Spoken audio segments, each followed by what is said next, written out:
Yan. Magandang tanghali po mga paret, mare. Pare, mukhang pagod ka na pre ah. Napagod eh. Ayan ah. Tayo magluto muna dito sa gitna ng palayan. Ayan po, kaganda ng palayan dito. Nung nakaraan ano pre, na 3 months no, na harvest na nila no. Oo. Ayan ating mga partner ah. Ayan. Ayan ang ayan, kapatid ni Anthony, si ate. Ayan. Tayo dalawa natin ng kusina. Ayan o. Mamaya magluluto tayo ng ulam. Okay. Pre, mukhang may sasabihin ka pre ah. Mag-relax muna tayo. Ayan. Diba? Ayan, paikutin natin sa palayan no? Kaganda ng iikot sa palay. Ganda oh. Ayan.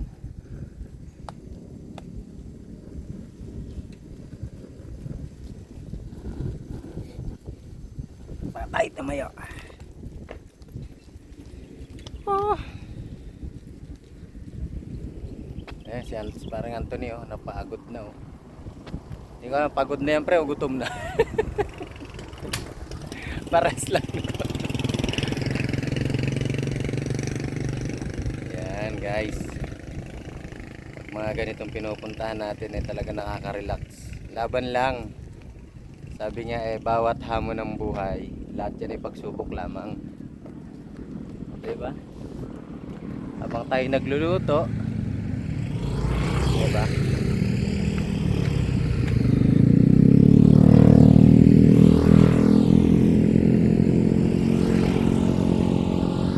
Importante masaya tayo sa ginagawa natin. At wala tayong inaapakan tao. Tama ba, pre? Oo. Eh, gaano kami kataas? Eh, ito oh. Abot ko na ang puno ng nyug. Pre, napakataas pala nito oh. Ayan oh, may bunga maliit pa, maliit. Yan. Lahat na nakikita nyo po na palaya na yan, lahat yan hindi sa akin.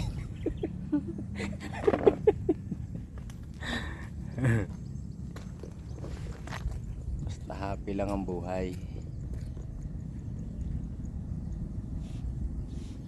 Oo, di ba? Ayan, malapit na maluto ang ating sinaing. Nakulo na po siya.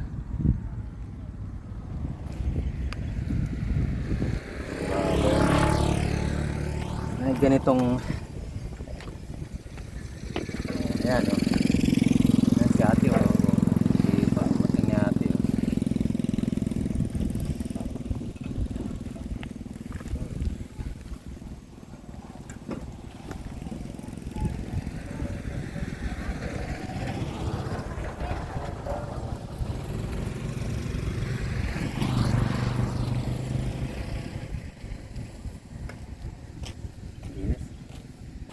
Init na agad pre. Nakakulo na.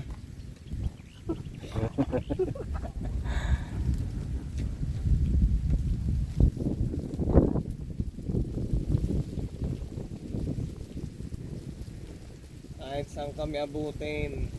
Dala mo ba yung tent, pre? Dala. Oo, tingnan mo, may tent din kami. Dala natin ng kusina, Bahay. bahay, CR. Ano pa? Ay, mga ganun lang talaga buhay oh. Tapos nandiyan ka pa sa gitna ng palayan. Tapos nakalatag ay ganyan at tulog. Oh, di ba? Oh, yun, may dumaan na jeep. Oh, di ba kaganda?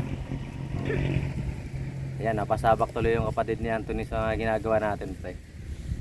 Diba ginagawa natin, puro gala lang naman. Importante daw, masaya ka sa ginagawa mo, pre.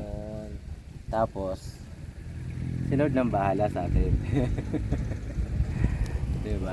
Ganun lang naman ang buhay. Kaya sabi nga, maikli lang naman ang buhay para gamitin sa hindi maganda. Dapat, ano lang tayo, happy lang.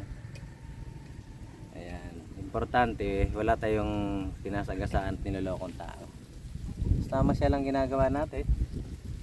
At marunong tayong makontento kung anong binibigay ni Lord. So yun ang mahalaga. Okay? So yun lang po. Maraming salamat. God bless.